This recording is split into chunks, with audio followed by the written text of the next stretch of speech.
gentlemen, if you want to stand for the pledge.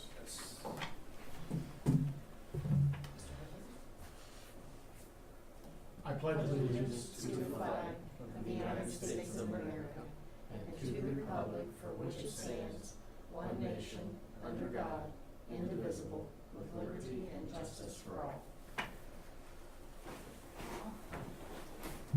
Kathy, can you take roll, please?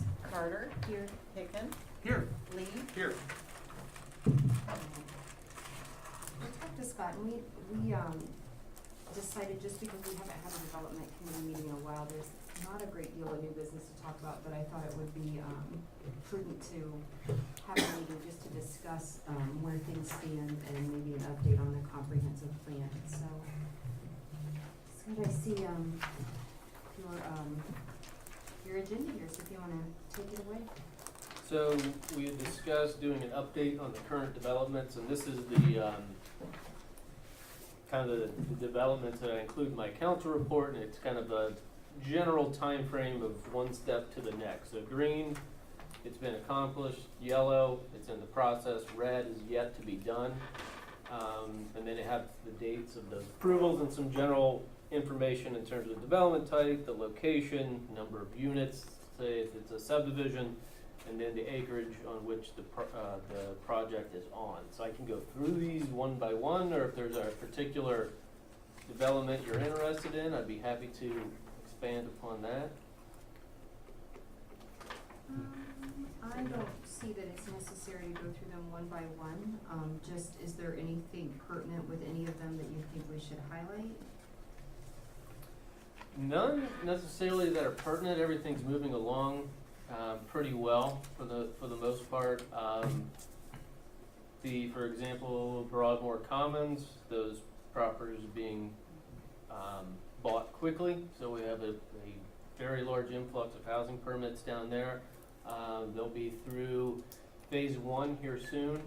Phases 2 and 3 have been approved already, and pretty soon they'll look to begin construction of the infrastructure on that.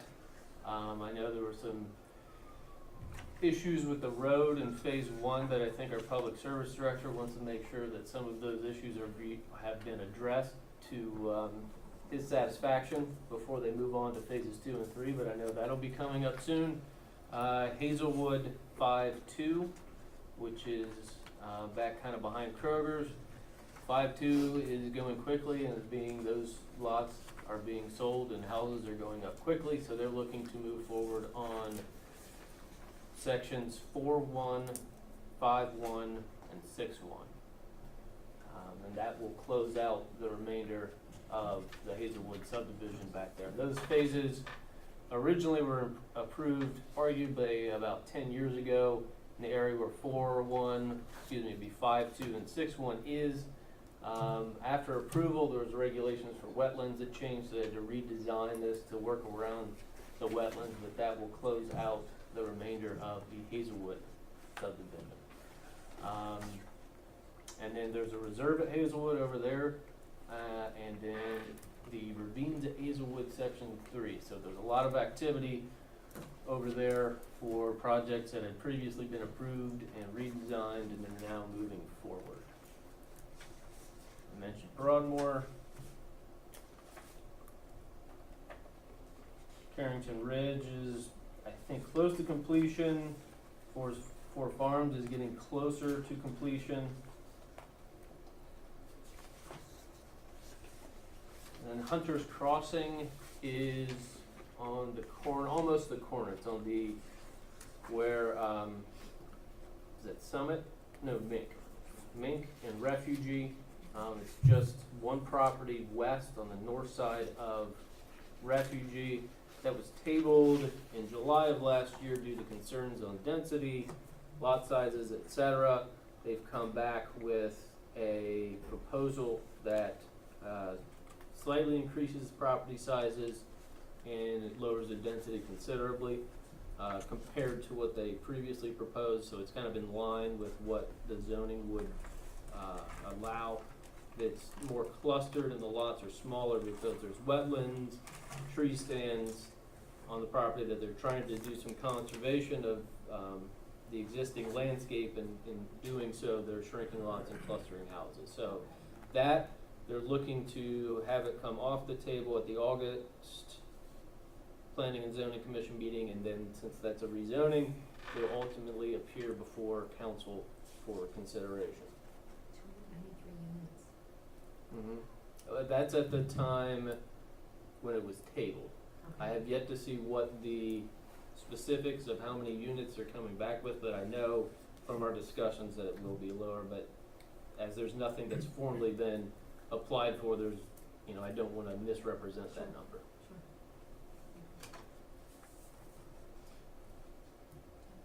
Sure. Since you mentioned that's always been a piece of development that I have watched, and the number of houses that were in there. I agree with the zoning commission's tabling it because that was shoehorning them in. I will continue to watch that with, I don't know if you have the opportunity to talk to those developers, but, I'll watch with great interest what that number comes down to. Could you also take me just very quickly, I know most of the roads in Hazelwood, but kind of take me through 5141 and 61 and kind of tell me where they are? You go up Corliss, and then where that dead ends, if you keep going north, that will take you into, I think that's 6-1, that it goes up. Shale Ridge would be off to the east, and the adjacent subdivision. There's a deep hill. It seems to me like almost to see, if you go up Corliss, you go this way, I think is there a hill there? Trying to recall. Essentially, if you went from Broad north on Corliss and kept going, eventually Corliss ends. Right. This will be a continuation up that way. There's also, I think it's Cranberry. It's Cranberry something or other, but essentially Corliss. That far eastern side of Hazelwood is the part being developed as part of 4-1, 5-2, and 6-1. Okay. Yeah, we're looking over this and having these discussions may be helpful. For one thing to add to this, and this just struck me, as which school district these fall in, so it's just another article tool to have as you look at it, to know which ones, which are going into which school district as we continue to try to balance the growth here in the community.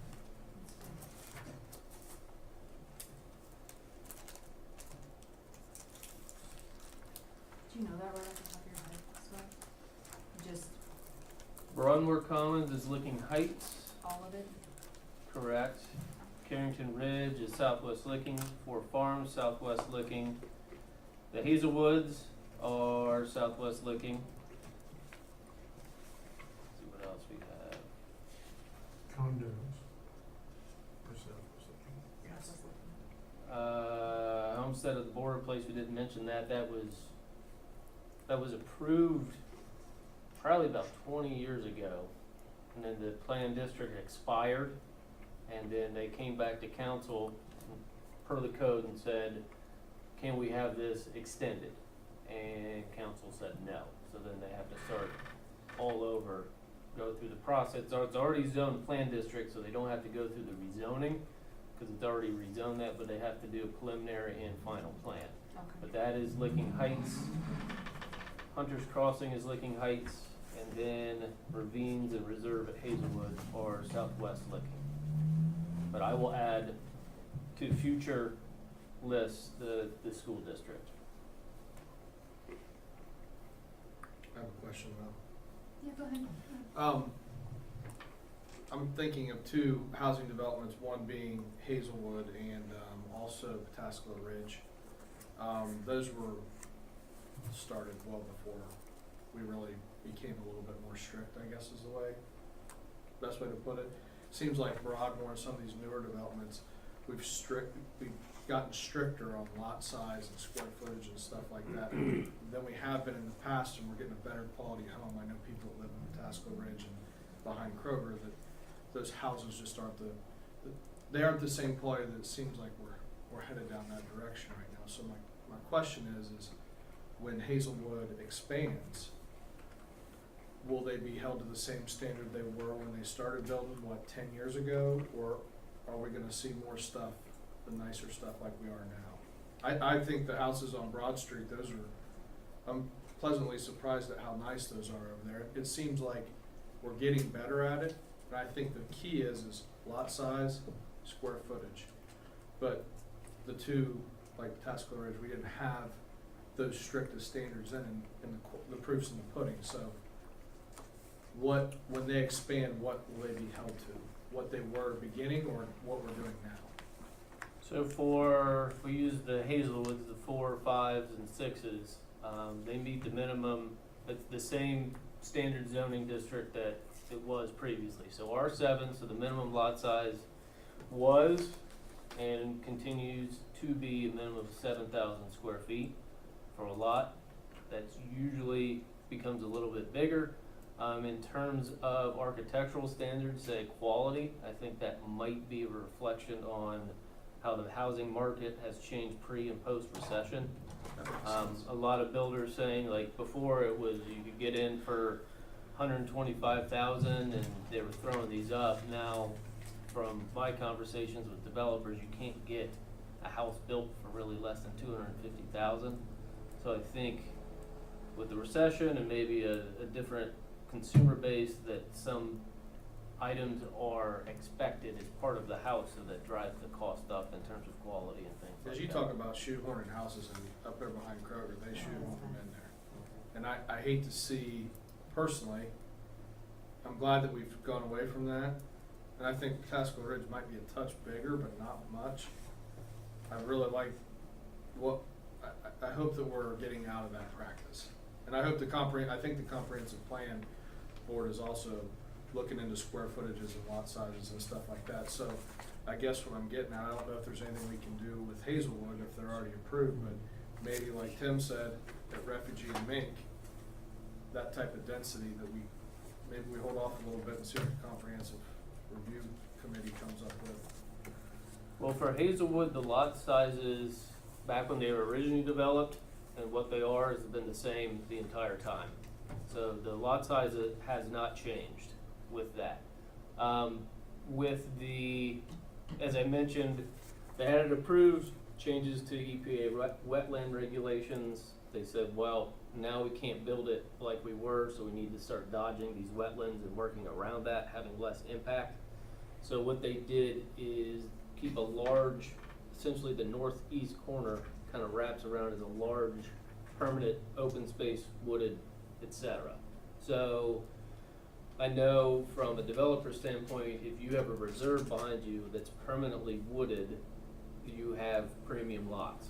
So then now if all these lots back up to the woods, all these are premium lots, lots go for a higher price point, the houses tend to be better on that. So with the clustering of houses and saving like these wooded areas that might otherwise be, everything felled and it's just open and just putting them in, standard cul-de-sac and here we go. I think that might be playing a part into it. But I think pre and post recession, I think we're just seeing this is kind of how the housing market has evolved. So as long as they meet the minimum lot size for our zoning district, that's permitted. With the planned districts, they can fluctuate with lot sizes, but that has to be approved as part of their rezoning. So come to council, they would have the discretion 9 out of 10 times, as long as like the border place that was expired, so they don't have to rezone it. But ultimately, it would come down to the discretion of council to determine if what they're proposing is appropriate. Okay. Scott, can you kind of tell me, Mr. Lee hit on something there that I sometimes feel like I don't know exactly what's coming down the pike and what we're gonna be asked to approve and not approve. But, for instance, the homestead development. Mm-hmm. I don't think we need to decide anything as a committee, but that is coming back to council. Is that correct? It will not. This was the one that was rezoned to a planned district. I think it began in the late 90s, and the planned district regulations were amended in 2008, 10, 12, somewhere in through there that said plans can expire. If there are certain points in their development, if construction doesn't start within X, then it's expired. If construction ceases for a period of this time, then it expires. And the only way to get that extension is to go through council. So they did that, their extension request was denied, so then it essentially becomes a plan district with no plan. So we can't require them, and I talked to Mr. Zetz about this, we can't require them to go completely back through the zoning process, but it would be preliminary and final, so they have to reestablish that plan. So that one would not come through planning commission. Essentially, What the about only, Hun- or excuse me, council. What about Hunter's Crossing? Hunter's Crossing would, because that right now is zoned R87. The current future land use map recommends R20. So if you look at the number, so if it's R20, for example, it's a minimum 20,000 square foot lot. So what they have done, and typically when you rezone, you look at the future land use map to say, okay, while you're zoned this now, here's what's recommended. So typically, as you consider rezoning requests, you'd look at what's recommended, and they've tried to align their plan district with the R20 density. R20 versus R87, Correct. so much denser. Much denser, but would be in line with the current comprehensive plan. Okay. And, I'm sorry, one more question. I don't know where.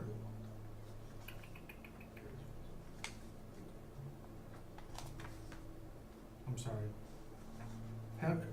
Hempstead. I don't know where Hempstead Border Place is. Homestead is south on Summit. East side of the road, the Miranda subdivision. Across the street from where that lady came in and talked to us about, Yeah, like, almost like on the same side of the street as the VFW? Yes. Lions Club. Well, I'm sorry, Lon. Yes. But right across from that lady's house that she came in and spoke to us about the junkyard.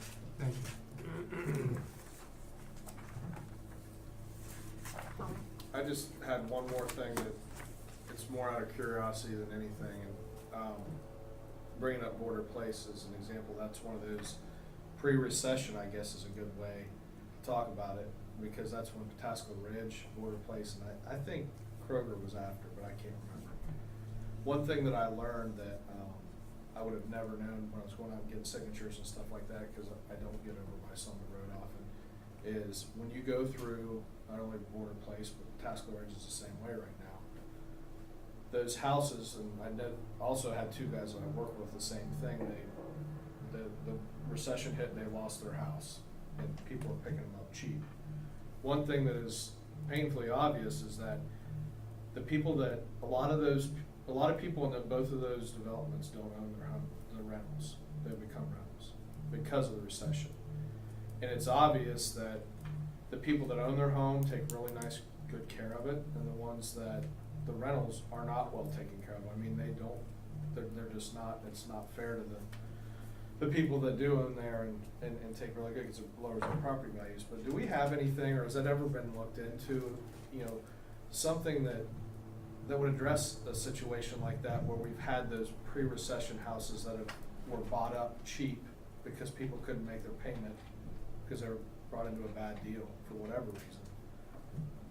Have we ever looked at anything to try and clean up some of those rentals to make so that the people that do own their homes in there don't suffer from that? Like a property maintenance guy? Yeah, I mean, it's really, it's crazy that you can look at the houses, and after you walk that neighborhood, you're like, that's a rental, and it's those houses, and another good example is the one down, it's in Etna Township, but 310 and Refugee in Etna, I forget what that's called. Cameron Chase, it's the same way.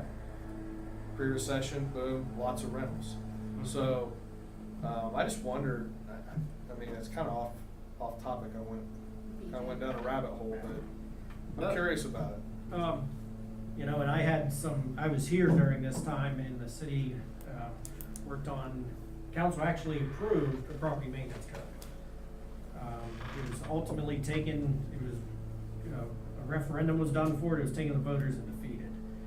Since then, there hasn't been any other tries at doing that. One of the issues that we heard with that one then, and I think it could be different now, is that it was a one-size-fits-all, meaning, if your gutters are hanging, that applies to Pataskla Ridge, or it applies to a barn on a farm. And it just was not a very popular approach to do with it. There were some scare tactics, I'll say, that went into the opposing camp for that. So right now, from an aesthetic standpoint or anything, we really don't have a lot. We have the grass and weeds that we can do. And beyond that, unsafe structures, we can work with the county building department for unsafe structures. But from something to say, hey, your paint is chipping, your gutter's falling, your screens are torn, that sort of stuff, we don't, correct me if I'm wrong, I'm not familiar with anything that we have to go, to have some meat to it, to say you gotta fix this up. I didn't mean to get off topic there, but I just, as we were talking about those different developments, it kind of reminded me, I don't know if there is anything we can do, but it sure would be nice if there was something we could consider. One of the things, since that original property maintenance code try happened, I've heard several discussions and iterations of doing one where agricultural properties are exempt, or, it's only for platted subdivisions, or stuff like that. So that's certainly something that if we're interested in looking into, we could and have not a one-size-fits-all. As we know, we're a unique community, and we can't do a one-size-fits-all because of the way we are, but certainly something, if we're interested in trying to pursue, that we could try to come up with some guidelines and say this is gonna apply to platted subdivisions or size lots, or, and ag would be exempt. Then how would you police that then? It would be like a zoning manpower inspection. intensive, It would be I don't like- know that we have. It would be the zoning inspector would go out and police it and issue citations for it. And I think if It'd we. be similar to the tall grass, goes out and polices it. If we looked at, for example, platted subdivisions, we get some calls about my neighbor has this problem or that problem, or their backyard doesn't look nice. There's certain levels of, you can't regulate taste. If someone thinks this looks amazing and the neighbor says it doesn't, there's no way to really regulate that. But if we focus on platted subdivisions, the property maintenance issues seem to occur there the most because people live closer to one another. That if someone lives on a 20-acre farm and there's mold on their siding, it's who's it bothering? Where if there's something, just as an example, if there's mold on their siding from a neighbor looking out their bedroom window at one, that has more of an impact. So there's things we could look at.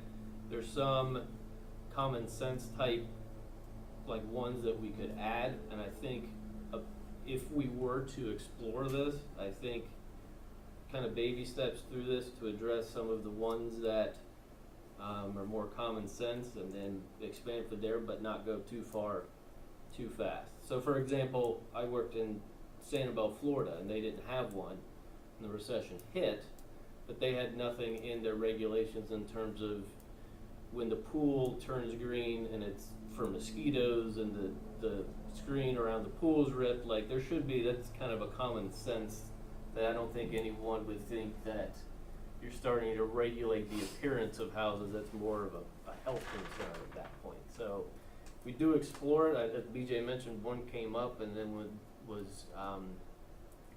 had the referendum. If that's something we could do, I know I could talk to Steve and say, what are kind of the 3 most popular or common complaints that you receive that we can't address? And we've had that where Steve will go out and meet with the resident and they'll say this. He's like, I can't do anything on that. This, I can do something on that. I can't, that I can't. I think he's actually doing that Thursday with the resident who kind of submitted a list of complaints, and he's just gonna go out there, meet with her and say, here's what I can do. The rest of this, there's nothing in the code that I can legally address it. I mean, for example, like tall grass, if it's over 1.5 acres, we can't do anything. And we do have some subdivisions that properties are over 1.5 acres, and then we'll get calls about my neighbor's grass is too tall, and we have to say, nothing we can do on that one. So I think maybe some tweaks that if the grass, and I think the intent was if you have a farm or a large piece of property, it's not you have to mow your grass, like if you have 5 acres, you don't have to mow it like you have, you know, a quarter acre. But I think if we included platted subdivisions or a few tweaks, we could expand the scope a little bit. How But does again, How does the homeowners associations come into that? typically what we'll tell them is while our regulations don't address that, you may speak with your homeowners association. There's probably something in the deed restrictions that, you know, have limitation on how high grass can grow. Well, I The mean, problem if is- we were to have a property maintenance code, Mhm. is there some, I mean, is it like, you know, the homeowners association trumps the city, or we just act independently? We act independently. I imagine typically theirs are more restrictive when it comes to certain things, like some subdivisions. In the code, the maximum height of a fence can be 6 feet, but with HOAs, there's some that can only be 5 feet. So, for example, if we're doing permitting, we say, well, we can approve this, check with your HOA, cause their regulations might be more restrictive than the city, so. So if people do call and complain about grass, we direct them to the HOA, but a lot of times we've heard from some, it was like, well, that means we have to go out and get the attorney, and our dues every year are just enough to mow this area and plant flowers. It's not, we don't have money set aside for lawsuits and things like that. Well, and Tommy, I've shared before, the same thing happened in the complex that I live in. I mean, when everything fell out in '08, and I had owned mine since '05, you know, I wanna say more than half of the complex foreclosed. So I'm one of the only original, there's only a handful of us back there that's, you know, still live there that owned. And we went through a really rough spot where it was all renters and nobody paid their dues, so nothing was ever done and roads were bad, so we've had a really rough go. Now as the market takes a turn, they're actually selling, which, wasn't something I thought I'd ever see. I thought I'd have to live in that thing for the rest of my entire life, so, I mean, so it's starting to turn, but I still have the same issues. I mean, and the homeowners association will address something, and then they tack a fine onto their dues, and then the next month they tack a fine on, but ultimately, the issue still exists. So, that's why I was curious about, you know, how that plays into it, so. But it would be something to, I know it's a really hot Yeah, button topic. I think exempting the farms would be a good, I could see a lot of the Opposition? opposition's a good, yeah, that's what I was searching for.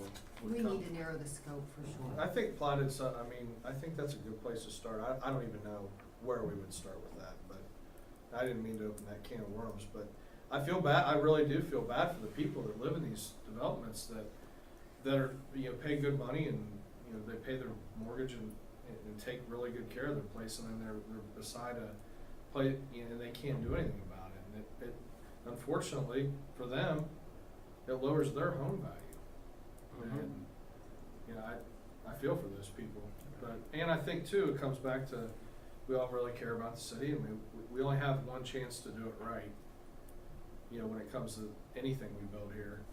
And we can't go back and change the mistakes from the past, but maybe we can clean them up a little bit, but I think that's what you guys are both getting at.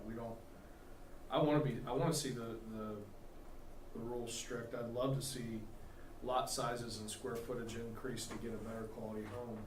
I mean, not everybody's gonna be able to afford a home up in the ravines, but, you know, on the other side of, what's the other one, Homestead? Hunter's Crossing. Hazelwood Crossing, I mean, that's kind of phased out, but, I mean, the better homes, the better base, everything comes with that, so I just hope moving forward, we're pretty strict and we keep getting better at it. And I think with the comprehensive plan, it'll be interesting to see what comes back with that, because from a developer's standpoint, people wanting a quarter acre, half acre lot is not what people want anymore. So people are looking for smaller lots, less to maintain. So I think it'll be interesting once we go through the comprehensive plan and get some feedback to see what residents have said, but kind of the general consensus from the development community and some of the studies show that people don't want larger lots anymore. What size are your lots in, Brightwaters? Cause that community's been there for that development. For a long time. That's a really good, Half. one of the first ones. It's Remember, it's quarter. quarter. Mhm. I think it's quarter. So that would be probably about an R20 is what the zoning would be for that. What are they out on Broad Street? I was very pleasantly surprised when I went by there and saw that those are, I was a little skeptical about that, and they seem to be pretty nice looking. There's some room between the houses and, They're going quick, and there's a lot of, and it's interesting to see when folks, and that's a planned district, so that, those lot sizes were based in the plan, so it's not in the general zoning code, it was designed specifically for that property, but you can see depending upon which lot and what, house model people select in terms of how that fits on the lot for certain things, so, top of my head, I don't know exactly the minimum lot size, since it was a planned district, but, there is a decent amount of space between houses out there, but a lot of that's contingent upon which model you want, which lot you get, how that works, and comparatively. But their minimum side yard setbacks are 5 feet out there, so it's a minimum of 10 between houses. thanks. All right, you wanna give us kind of a rundown of how things have been going with the comprehensive plan, the steering committee? Sure, the third steering committee meeting was scheduled for next Thursday, July 12th, but right now we're in the middle of getting our community survey out and getting public input back, so in speaking with the consultant, we could jump in and do this, but the next steering committee meeting is more directed at going through the public input and kind of seeing what trends and what things came up, and as we're at the beginning of our community survey process, I think everybody felt that it would be more productive to wait till we have more public input back and then go through the data that we receive and go from there. So the next one is scheduled for Thursday, August 16th, from 7 to 9 in council chambers. If we back up, we had on June 20th, we had stakeholder interviews that were held in council chambers. There was 3 different sessions throughout the day.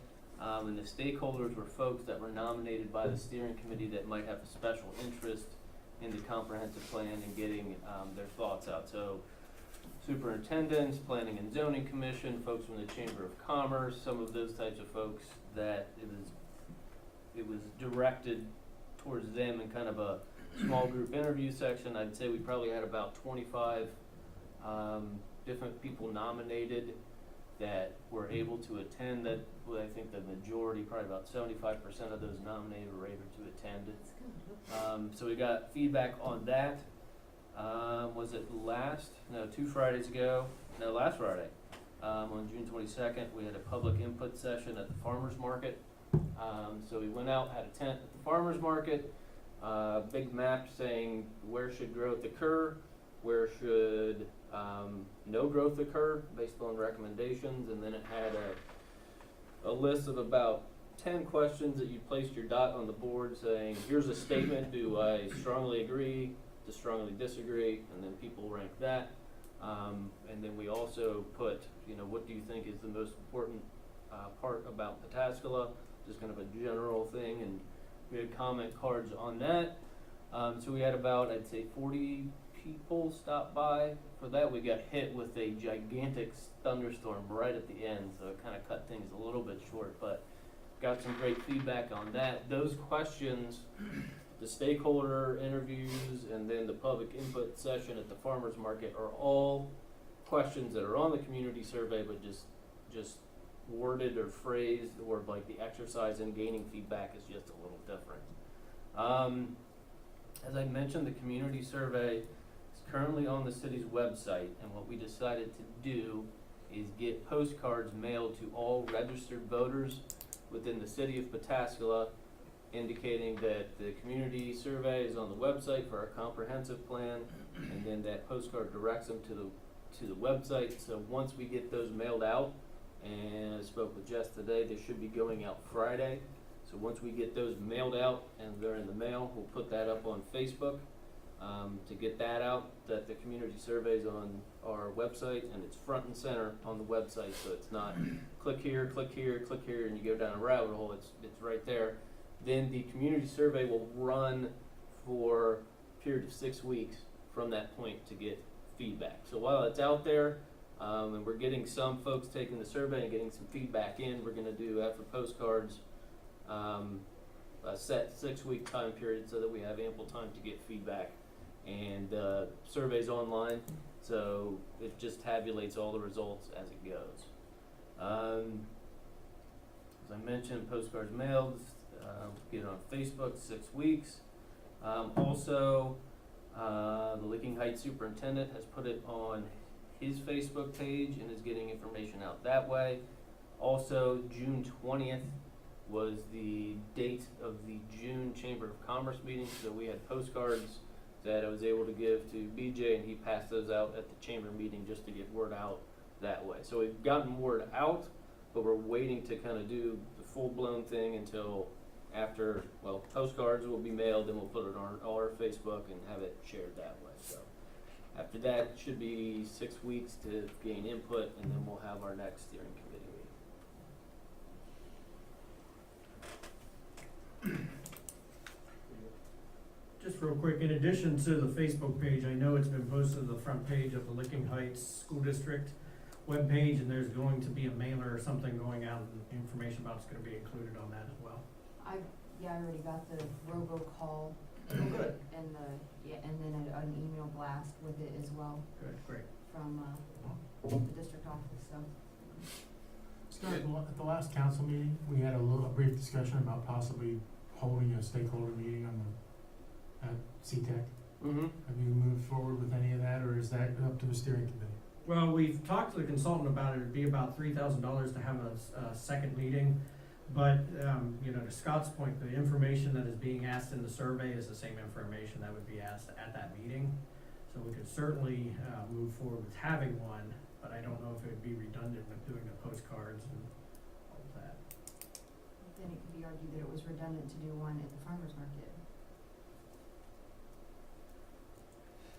So, I mean, I'm just saying that people will get postcards and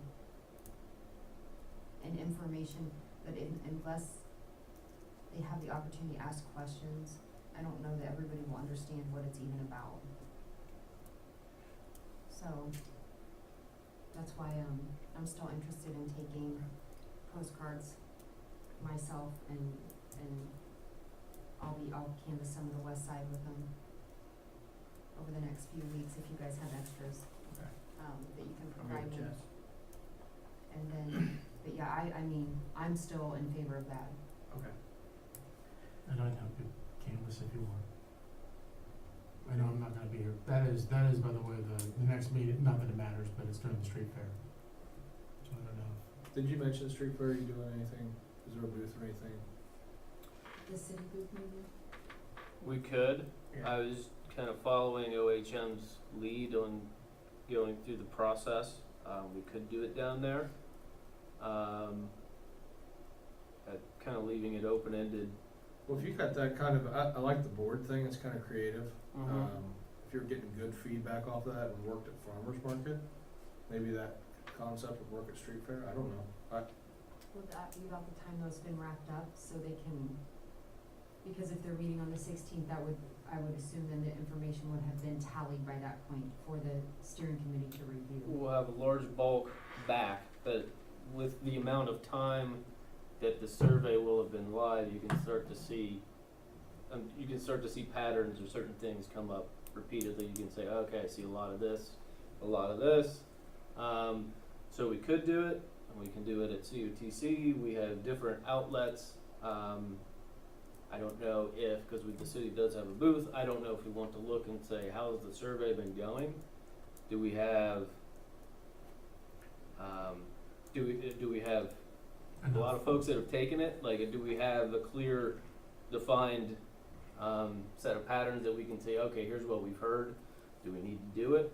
So it's kind of open-ended at this point, but typically we're following kind of how OHM does their consulting, that we do one of these, that type of thing. But we can cater it, or tailor it as needed, but to involve OHM on some things, it would be outside of the original scope that we'd have to pay for things. Okay. I was just thinking about the second meeting, and I remembered that the original price for this was $68,000, and we did receive the $10,000 grant from AEP, which essentially knocks it down to $58,000. So even with the additional $3,000, we'd still be under the original price for the contract. So I don't see that being an issue. Follow? I do, I would say that I'm surprised it's $3,000, but, I realize that the company that's working with us is bending over backwards and giving us a great price, so, I flinched when I heard that, but just because I probably don't know how much those things cost, Right. so, I get it.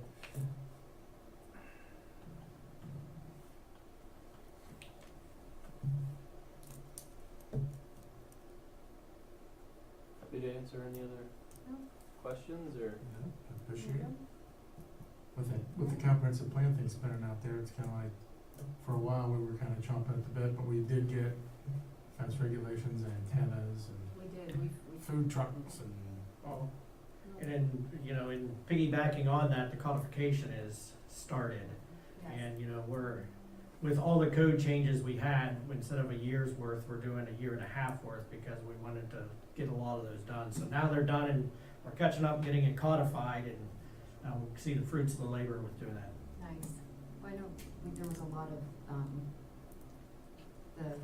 what seems like the low level, but it's the small things that make a difference when you're trying to get the big stuff done, where you have that foundation laid. So I feel like you guys have done a really great job getting that together, so. Thank you. An update on the position?